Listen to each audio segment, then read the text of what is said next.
收看关键时刻，我是张道和。川普到底要不要打伊朗？要，而且几率非常的高。你看到彭博他们报道一个新闻，他说现在知情人士透露，美国的高层官员正在准备数日内对伊朗发动攻击的可能性，而且时间点就会落在周末。但问题点是要怎么打？我们知道，昨天伊朗的哈米已经说了，战斗开始了，甚至他们外交部的次长今天他也说话喽，他说这是一个长期的战争，我们伊朗已经准备好打一个所谓的持久战。但是最可怕的地方就在这个地方，川普他的想法跟你我想完全不同，谁跟你打什么持久战？今天川普在白宫被问到这问题的时候，他透露了，他说不寻求与伊朗打一场长期战争。他的白话文就是：我今天要来速战速决。到底要怎么一个速战速决法呢？你看到在中东部署的美军兵力之外，尤其是美国的航母的打击群。我们知道，现在除了有尼米兹号，现在除了有卡尔文森号之外，现在第3个航空母舰的打击群也加入了，是福特号。这是一个非常大的一个兵力，所以今天川普讲的速战速决。他今天是玩真的。好，我们现在介绍今天的来宾，第一位财经专家黄世聪，大家好；时事评论员张宇轩，大家好；资深媒体人姚慧珍，大家好；专业专家林廷辉，大家好。稍后还有资深社会记者林玉峰会加入我们讨论。世聪，现在川普完全不演，为什么叫不演？他今天真的是要打，而且是要怎么打？我打一个速战速决，我要直接端掉你的那一种。对，没错，是让伊朗目前为止放风声，他说：“我们呢，伊朗政府已经准备好了，要迎接一场持久战。那看起来何梅尼已经说了，我不投降，我要跟你们抗战到底。问题是，川普给他这个机会吗？没有给他这个机会。川普怎样？川普直接讲了，我要速战速决。”我不寻求跟伊朗打一场长期战争。好，那不要打的话，那怎么办呢？事实上，他就把所有的灭国神器呢，都摆到你的面前给你看。灭国神器。对，好，目前为止来说的话，在伊朗附近来说的话，在他的家门口就有所谓尼米兹号在那边。好，在伊朗门口来说的话，有卡尔文森号就守护在这个地方。然后呢，从这个所谓的南太平洋呢来的就是尼米兹号，现在慢慢的也靠近了中东。那你更不用讲，目前为止美国战力最强的福特号。现在也准备要进入到欧洲，往地中海前进。福特号非常可怕，如果他今天真的参与，对，这是他第一次参与的大型战事，是，而且上面杀气可多的。而且我跟他讲，这是美国第一次用3艘航母来应付一个国家。所以跟你讲嘛，川普已经说得非常明白，反正我已经准备好各式各样方案。他现在呢都在战情室里面，为什么？听取所有简报，有传言说他已经批准了这个作战计划，但是最后的作战时间点是什么时间，我们不清楚。有可能在接下来的24小时，也有可能在这个周末。所以看起来的话，何梅尼或是伊朗啊，他们能够再活的日子，或许也不会太久了。世聪，你这样越讲我越毛骨悚然，因为这讯息似乎真的是跟开战的这个方向越来越近。对，没错。彭博已经讲了，数日内对伊朗发动攻击的可能性，而且他已经说他是引用是美国高层的官员。对，重点是什么？你刚刚讲周末，甚至什么？或许我们录影的当下，对，甚至呢，这24小时之内，对，真的要开战的感觉。对，所以也就是说，伊朗真的要直接做这个，美国真的要直接打击伊朗的这个状况。好，那尤其是一个最诡异的讯号出现了，赵和，你知道吗？这一台飞机飞起来的时候，大家都知道这个味道完全不一样了，就是这一台叫14B 的末日飞机，它从路易斯安那州起飞之后，然后沿着美国的海岸线，然后一路飞到美国的这个东岸，然后有可能来到这个美国的华府这附近。好，那为什么我说这一台飞机呢非常特别呢？因为它这一台飞机呢就是所谓的末日战机。末日核子武器的时候攻击的时候，我总统要撤退到那个上面，所以叫末日战机就是这个意思。好，那我们就讲。事实上，目前为止来说，这次飞行的时候，因为原本它是用 Order 6来说话是什么？就是我一般的飞行训练啊。但是 Order 1呢是什么意思呢 ？Order 1有可能就是这个1号的这个领导人准备要进到这一台飞机，所以你是说它是一个警戒的状态，当然紧急的状态。对，好，那为什么我们说这台飞机出来很重要？第一个。你知道这台飞机，它事实上是由波音系列的飞机改装的，但你看它改装的时候，你看它上面有一个不一样的这个天线，对不对？对。所以它的这个里面有67座卫星天线，所以等于是你登上这座飞机之后，它飞到全世界任何地方的时候，全部任何的讯号都可以接收到，有67个天线。再来就是说它的整个机身啊，你看它的机身比一般的飞机要大，对不对？因为它这个抗核爆。还有电磁波的脉冲，这个电磁波这样冲击你，它都没有问题。万一真的地面上开打之后呢？如果他担心说美国白宫会被攻击，或者华盛顿被攻击的时候，美国总统又登上这个末日飞机呢有18个座位，美国总统登上去之后，就形同他在上面就是战情指挥中心，可能当时的这个包括说副总统啦。包括说像参谋联席会议主席啦，全部都可以登上这个飞机，有18个座位。然后这台飞机来说的话，它如果透过空中加油的方式，它可以停留在空中大概1个礼拜的时间。然后最长飞行来说，目前为止只有35.4个小时连续飞行。对，但理论上它可以飞到高达1周。那这一次呢，我就说这反而是一个最不寻常的讯号，因为表示美国总统开始可能登上这座飞机的时候，是真的要打了，核子武器攻击的可能性就增加了嘛。好，我就说这就是一个非常重要的这个讯号。好，那除了这个重要讯号 ，Bloomberg 的报道之外，现在很多美国媒体报道之外，现在主要原因是这样子的，你看。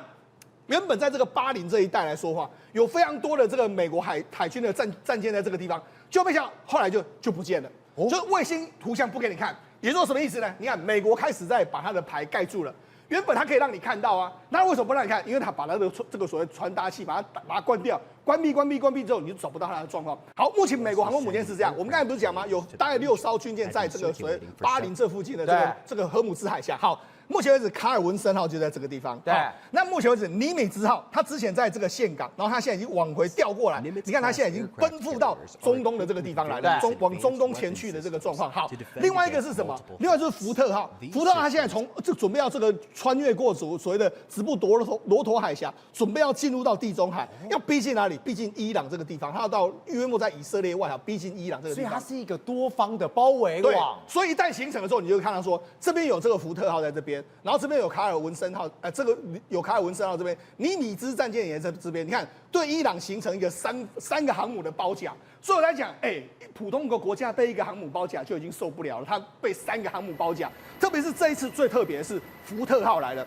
为什么说福特号来？因为福特号就是目前为止美国最强的战斗力。那它事实上是2017年才服役，对不对？对。因为它是美国造价，它一台航空母舰造价要多少？130亿美金，折合新台币是3845亿啊！一架航母3845亿，对，这么大的这个航母在这个地方。好，那重点是什么？因为它上面有3种所谓的作战的这个机种，一种是 F-35C， 那另外一个是这个 AE-18G， 这个所谓 F-18E 跟 F， 然后还有 EA-18G 3种。好，这3种是什么意思呢？我们知道 F-35C 呢，就是负责在这个航空母舰上面最新的机型，它在航空母舰上面可以短程的这个起降，它跟 F-35B 不一样。35B 是垂直起降，它是要短跑道起降，所以它的战斗力是非常强。那它要做什么呢？我们讲是让美军在那边已经有 F-35了，结果没想到它还要在以色列有 F-35I， 就我要派 F-35C 来，所以满满的 F-35占据你整个伊朗的领空啊！那它要踹进去，好，所以我就说这是要做什么呢？照我跟他讲，如果真的万一美国要动用所谓碉堡炸弹的时候，他一定要动用 F-35C。对，应该进去之后，先把所有的制空权跟这个空域都完全掌握之后，再来会出动什么？所以他是负责踹门用的。对，没错。那接下来会出动所谓 F-18E 跟 F， 为什么？它这上面可以有非常大的这个载弹量，载弹量的时候，它可能经过先是第一波的这个轰击之后呢，或者说它是扮演所谓的这个这个 B2 轰炸机的它的保卫机，就这样进去里面。好，那还有什么？还有 EA-18G 就是这种电战机，所以我们来讲这几天不是这个中东附近都是整个讯号被干扰，它就会先出动 EA-18G， 然后 F-35C 出来之后，然后由 F-18， 然后搭配了所谓的这个末日碉堡炸弹一起去这个浩浩荡荡的这个摧毁这个伊朗，所以才说目前为止都已经是准备好了。好，那我们就讲福尔多的地下碉堡来说，那美国为了这个计划，根据美国目前为止的这个说法是说，他们已经演练了16年了。他们从2009年哦。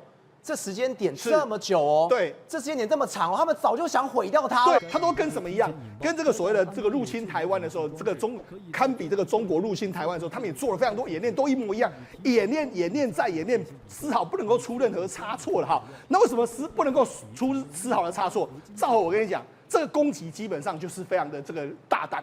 因为它要出动就是 B2 轰炸机，对 B2 轰炸机来说，我们就讲它要搭载这个 GBU 的这个57的时候，它只能够搭载1枚到2枚，满载可以2枚了，但是1枚是比较好的，所以它至少要出动到，我们昨天说到6次，所以至少要出动到4到5个架次，甚至6个架次的 B2 轰炸机，来来回回的轰炸，好，那 B2 轰炸机呢，照了这样， B2 轰炸机一台要700多亿台币100多亿，对，700多亿台币是什么意思呢？我们当时的101花了600亿哎，所以等于是一台行走的这个101在还比它贵100亿的。对，好，那你讲，然后这一次你说要出动5到6架，对，等于身家都拿出来了。所以他很怕说，这个 B2 轰炸机去，万一出任何差错，那还得了？好，那除了这个之外来说，因为他们要精准打击。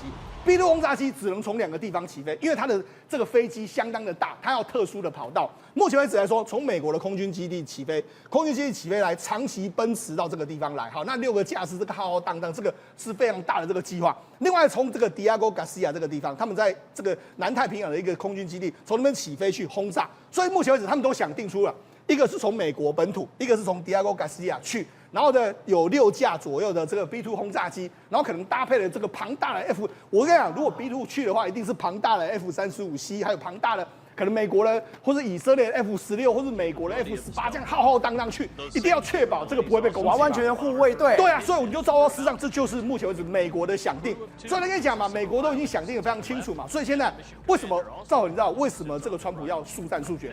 因为美国人厌战。对，甚至连这个目前为止的 MAGA 派就是过去支持川普的。MAGA 派最讨厌什么？不要再卷入其他国家的战争了。所以你就知道说为什么最近大家都沉默下来，因为他一旦下令说好开始攻击，那一定要很快解决。对，所以目前为止他们要更多的准备工作。那准备工作由谁来做？当然美军目前为止在那边有非常多电侦机在这边。另外一个就是以色列，你看以色列目前为止，你看他就铺露更多的消息给你看，你看。这是以色列拍的，他们用空拍机拍。你看，这是伊朗的这个飞弹工厂。我们都跟你讲这个工厂在什么位置，完完全全在什么位置，他都知道了，都知道非常清楚。然后就会说，我们可以保证这里面，而且这里面你看，里面还有什么？他连飞弹工厂里面在制造什么？这太吓人！你说有这个空拍的位置、卫星的位置就算，对，他还做一个模拟图，是没错，里面有什么东西，你摆放了什么？就他的情报这么的精细，他们可能就这个可能是透过所谓的 AI 模拟的方式，把他们知道的讯息完全都弄出来嘛。你看这里面来说，有非常多飞弹正在生产，甚至已经完装的这个所谓飞弹，全部都非常清楚。然后另外一个是什么？好，你美国怕什么？怕这个飞弹嘛，对，好。他就说，你看我们这边有看到什么？伊朗的飞弹车嘛，你看它上面有这个一个飞弹嘛，对。他就说，他就挂的是这个伊马德的这个飞弹，他挂出来之后，没想到我们马上就把它干掉了。所以他就告诉你，就是说我们可以精准打击这些所谓的伊朗的飞弹车，他赶出来，假设你 B2 轰炸机出动的时候，他赶出来，我们就绝对把它干掉。所以你就知道，市场目前为止而且我觉得最可怕的是什么？他连打的飞弹是什么他都知道，而且那卡车不是军用卡车，是伪装一般超级频繁，你在路上会看到的，是货柜的卡车，对。结果你照样可以打爆。以色列都已经准备好了啦，是让以色列纳坦雅胡这边敲边鼓，进来啦，川普老大赶快上吧哈。那我就先讲。为什么目前为止以色列这么的这个积极？因为它是让灭亡这个伊朗只是瞬间的问题。好，那我们就讲，事实上现在有更多的这个消息，我们就想得很奇怪。你看，照我们当天第一天讲说，什么伊朗所有的军头都被干掉，对，包括说像是他们的这个国防部长啦，然后是说他们圣城里啦，还有那么巧，革命卫队啦，然后什么航空的同一天全部都被干掉。好，那事实上原来这个后面来说哈，以色列就说出来了，他们是讲摩萨德用一个什么假命令，简单来说，他就把这些军官都call说，这个赵和啊，我跟你讲。这个6月13号的这个几点的时候呢，我们这个哈米尼或者说我们伊朗要做一个所谓的军事行动，军事的会议，你们都要来，然后来到了某一个碉堡，某一个碉堡，他们都接到电话，然后说，但是他们也确认过，这个消息不会是假的吧？对，都确认过，然后他们就到了。到那个碉堡之后呢，以色列就来个瓮中捉鳖，一网打尽，直接用飞弹把你轰掉。你在碉堡里面所有的军官全部都挂掉，你是处理掉的那一种。事实上，照我跟你假设我们现在被端掉很多国防军的头目之后，我们那个太空的这个发射这个所谓飞弹发射专家什么都在，他们马上发射飞弹去偷袭你啊。对。但是他就确保说，我让你连反击的机会都没有了，短时间之内连反击的机会就没有，所以才说你看。摩萨德或者以色列做了多么绵密的这个情报网，还有做了多么绵密的工作。所以跟你讲，事实上目前为止来说，真的就是等川普的决断啊。他什么时候说够，他什么时候说够，那就是伊朗准备要灭亡的时间了。宇轩，我真的说，以色列未免也太狠了吧？我们昨天已经讲了，他用军事实力碾压之外，摩萨德你刚刚看到把所有人集中在一起，全部都轰完。第二个是什么？我们昨天才讲，他用骇客把银行给瘫痪掉之后，现在更绝了。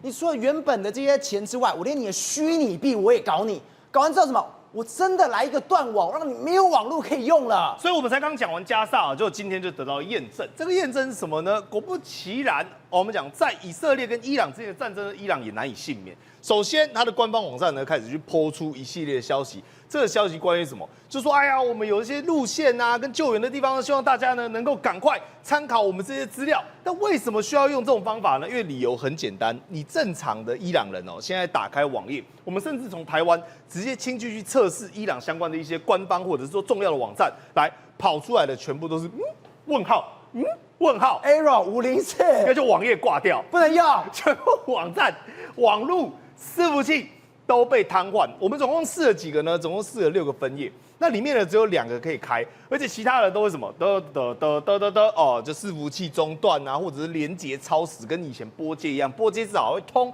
所以代表他们整个网络都挂掉。而且后来有证实哦，说对我们就是被以色列打击了。但你如果从大数据的资料去统计了，你会看得更清楚。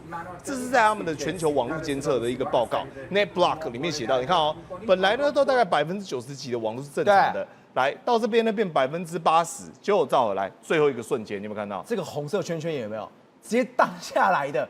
直接荡下来变0了吗？就变0了，它就直接归0。对啊，它短短几分钟内直接把你的网络全部瘫痪掉啊！对啊，所以你看哦，整个打开，全部每个都是 no internet connection， 跟你讲说完全没有办法使用。那你想想看，没有网络的话，包括什么？包括有些雷达、基础设施、仪表以及正常运作所需要的公共需求。全部都中断，对，等于说你瞬间就真的是回到石器时代。我们前一阵才刚讲而已，对不对？而且你看哦，它现在不只是打击你的网络、打击你的通讯而已，与此同时，它还趁你病要你命。我把你网络瘫痪，有没有看到？电视怕没亏，传播了我讯号，对吧？网络电视，然后一般的卫星电视也都没有，只有少数几台有，那有的就在跟你噼啪一直叫骂。它连你的虚拟货币也去进行攻击，而且不是攻击一次而已哦。到目前为止，你看，这是一笔。就一笔哦，4900万美金，加密货币一夜蒸发了。而且你看哦，这个叫 Trace， 我们讲 Transcan 的那个地方，对不对？来，你看哦，盗取他的人还留下自己的地址。你说宇轩他是傻了吗？怎么会有人偷东西还留地址？没有，你仔细看哦 ，TK， 然后我们讲 F word 后面 IGRC 是什么？就是伊斯兰革命卫队。对，意思就是说我骂他，然后呢 terrorist。No bite， 我说恐怖分子不会咬人 ，OK 之类的，类似这种意思，还跟你呛赌啦，他还羞辱他，你把他的这虚拟币拿走了，还留下羞辱的讯息。对啊，再来，你知道吗？他们在怀疑2件事情。第一个，你到底是内部的人把这个东西，因为如果你内部人控管这个交易平台的，他当然可以把它泄露嘛，还是说呢外部人进行攻击，甚至更可怕的是什么？有内鬼配外部的人。所以你看哦。他们现在最新的消息哦，这个我们讲的 No Bitex，OK， 遭到骇客攻击，损失超过8100万美元的数位资产，而且呢还窃取了8100万。各位，这是一个持续性的现象，代表他还在持续的打击跟攻击。那你就问啊，背后的始作俑者是谁？就他现在不跟你演了，直接跟你讲说，对，就是摩萨德，就是摩萨德。因为第一个在阿富汗、在伊朗各地呢都有找到。那找到之后，打开他的手机，你会知道他这个文字写的是什么？发现他的手机有很多无人机。跟炸弹的制作，那有没有引爆？有啊，因为现在伊朗遍地烽火，你以为说都是以色列他透过他的战机轰炸吗？不是，很多都是在地面部队呢，有些人是埋炸弹，有些人是用无人机来进行大部分的攻击，所以他们最后被抓的罪名都说是因为跟谁？跟以色列合作。但你知道更可怕的是什么吗？你以为说只是这些间谍被抓到，但大多数凸显出来反而是他们一个弱点。这个弱点就是什么？你没有办法防范境内。我防空设施的确哦，伊朗做了非常多，但是摩萨德潜伏多久了？超过3年以上，很可怕哦。因为他最早其实在2000年的时候，你知道曾经就有一次浓缩铀，那时候伊朗就做出来了。对，结果你知道后来怎么样被摧毁了吗？被病毒摧毁。对，所以其实他们说回归时间最早，这20几年来，以色列都一直潜伏在伊朗境内。慢慢的铺陈，渗透这么久了，对啊，就花了我们讲的800-900亿美金，不断就是想要去我们讲把你全方面渗透，所以包括你防空的弱点，以及你导弹的系统，甚至是呢武器要怎么样精准的运输走私到伊朗，我全部呢都已经掌握殆尽。它是等到这一刻，也就是号角响起 ，F-35飞过天空的那一刻，我全方面的发动攻击。所以你想想看，对他来讲，他当然我们讲防不胜防啊，而且他窃取的方法根本不是你想象的那样。首先赵和啊。你知道吗？伊朗哦，哈马斯、黎巴嫩真主党，包括小老弟，包括大哥，全部人的行踪哦，你知道是以多少时间为单位来计算吗？多少24小时。换言之，你今天你张兆和对不对？对你24小时，比如说你今天人现在在关键时刻录影嘛，然后到礼拜六的时候，我也会知道你人在哪里。对，礼拜日你去打高尔夫球，我也会知道你人在哪里。我随时每天我都定点报时，因为你的手机已经被我渗透啦。然后而且它是用 AI 演算的、这么夸张？对，所以他要你的命，随时都有。所以哈米尼的，我跟你讲啊，他们以色列这些摩萨德、哦，他就有一个哈米尼列表啊。哈米尼，比如说哦，今天去哪里吃午餐，然后躲到哪一个地洞去，跑到哪里去，跑哪里去，他随时随地都掌握到你。所以这很可怕。这边你看哦，这是一个故事。OK， 华尔街日报写的，他说有一个欧洲的以色列电信高层突然打电话问说，你可不可以协助我做一件事情？他说你要我帮你做什么事情？他说来，你帮我用 AI 来去识别说装油的卡车啊，跟装飞弹的卡车啊，他们两个运行的轨迹会差别在哪里？换言之，他有办法用大数据天网扫过去之后，首先他要有这个画面哦，对，然后他可以辨识说，哦，这个是装飞弹的，哦，这个是装汽油的，所以我就有办法去轰炸那些装飞弹的，你知道吗？他就完全掌握，而且不只是这样哦。我们先前是不是昨天讲到说银行的东西？其实银行的攻击哦，他们已经交叉比对数千个情报来源，换言之，他不想要错杀，他等于就是说我早已经精准掌握到，他连这种骇客都可以精准打击。对，就是我精准掌握到说你哪些部分是提供恐怖分子的资金，哪些部分是提供核能资金，哪些部分提供飞弹的，我都有办法掌握。所以他们说我们狙杀这些决策者，包括他的科学家，包括他的我们讲军方高层以及领导高层，他说目的什么？其实是要拖慢他的速度，因为拖慢之后呢，让他们的反应决策变慢。我们在底下部署的人才可以一个出来，所以你看哦，包括他们的导弹到最近哦，都是被一些无人机哦，赫尔墨斯900型的进行攻击。你不是你想象说的啊，全部都是我们讲 F-35踹门啊，多厉害啊，然后一个炸，不是，等于说现在是由内而外，内忧外患，没有把伊朗整个给灭国，誓不罢休。廷伟，我们这样一路看下来，伊朗怎么可能会被单方面的蹂躏？他们压起来了，什么压起来？你看到以色列也被轰得乱七八糟，但我越看越奇怪，你伊朗也太狠了吧！直接往医疗中心去打，就是说医院去打，甚至往政交大楼去打。我心里想，莫名其妙，你要打的应该是更大的地方，你要么打军事的基地，你要么去打一些政府官员的部门，打那些地方干嘛？没有错，伊朗是想要打军事基地啊。但是很可惜的是什么？它的 GPS 被关掉之后，整个飞弹完全是不准啊！它打歪了。对，打歪了。现在以色列有很多地方，当然铁穹没有拦到的地方，结果后来发现到说这些地方竟然打到了医院，打到了一些所谓的民用设施。结果后来发现到说，原本来讲的话，伊朗应该是要打这些医院的旁边的军营，结果没有打到，结果就被打到这个医院了。所以显然来讲的话，在伊朗现在不只是飞弹不够的问题哦，现在包含是所谓的卫星定位系统，还是有一些很大的问题。那如果假设我当然没有说是用这个中国的北斗系统哦，假设它真的是用中国北斗系统的话，那更代表说先前的传闻没有错啊，北斗系统至少误差100公尺以上啊，对，所以这代表说它真的没办法精准的命中目标。但你看到反观以色列在攻击伊朗的相关的设施的时候，是精准打击。所以这些做法来讲的话，就显然这个以色列以及美国这边的这个所谓的卫星系统的确是比较精准了。那另外来讲的话，这个伊朗，这个网络系统也就被关掉了之后，你看那个马斯克还是动用所谓的星链计划，到了这个伊朗的附近来讲的话，提供给相应的这个需要使用到这些卫星系统。那我们知道说，那就代表说什么意思呢？伊朗里面有内鬼嘛，就是所谓的内鬼，就是跟西方国家勾结的这些内鬼，所以他们才会用所谓的西方的这些系统来跟西方联络嘛。所以显然我们看到川普现在讲话看起来真的是很想要把伊朗整个端掉。他说什么？他用速战速决。是他之前还在那说我没有参与这战争，现在完全不想演了。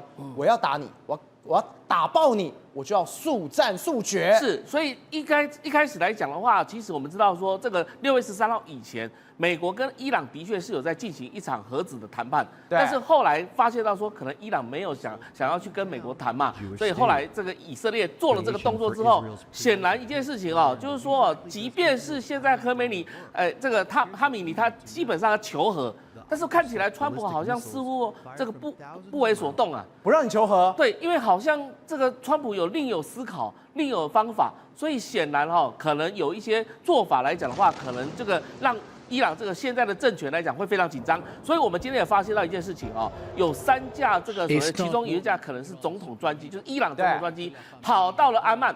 这个地方，因为现在来讲的话，就是他们试图这个跟美国来联系哦，希望跟美国之间来求和，所以他们可能透过安曼，你知道安曼其实也是很重要的一个谈判地点。过往来讲，沙地阿拉伯或者是也门，他们常常也使用安曼这个地方来做谈判。现在来讲的话，有发现到所谓的他们行政专机还有总统专机就飞往安曼这个地方，然后也传出说他们试图透过中间人来跟美国取得联系，希望在这个阿曼或者是其他的这个沙地阿拉伯附近的这个地方呢，来进行跟美国对话。那显然一件事情就是什么，在求和了嘛，不是吗？那如果说你之前没有跟美国这个答应这个核子方面的协议来讲，你现在在求和会不会太晚了？所以今天看起来川普讲话的意思哦，意思说哦，他也知道，川普也提到说伊朗有来求和，但是我觉得啦，川普的那个眼神还有他的表情哦，似乎没有想要放过伊朗的意思，没有想要放过。对，因为他真的这几天。甚至24小时内真的就要动手了。对，有可能会动手。那如果动手的话，可能是这种另外一种斩首行动。这个斩首行动其实不是要把伊朗灭掉，而是说，第一个，如果说你伊朗这个现在目前的这个执政政权来讲的话，你今天没有办法跟我承诺说完全放弃所谓的核子武器，否则今天以色列不是白打了吗？如果说你今天完全的这个最后的结果你没有跟我承诺说要放弃核武，那还是要研发核武的话，那岂不是这个整个事情都白忙？所以现在一件事情啊，就是说，如果说这个川普至少是扶持一个亲美的政权出现来讲的话，那我们就讲过这个轴心国邪恶轴心的4个国家就少了一块，这少了一块之后，俄罗斯倍感压力。今天普丁要跳出来说什么想要去调停，结果川普跟我说别闹了，你要调停你自己这个乌克兰的事情先搞好再讲。所以呢，后来来讲的话，就变成说中国跟北韩他们压力就特别大。所以伊朗这件事情处理掉之后，包含伊朗未来是不是提供给中国的原油，假设有一个亲美政权上来之后，全部都可以掌控在川普手上。所以川普可能有更多的筹码跟中国来叫价。所以接下来的习近平可能要出来蛋。宏观取材，厘清真相，犀利精准，深入剖析，时刻掌握关键，新闻时事不漏接。老时段，新气象，我是钟浩和，关键时刻2.0全新出击。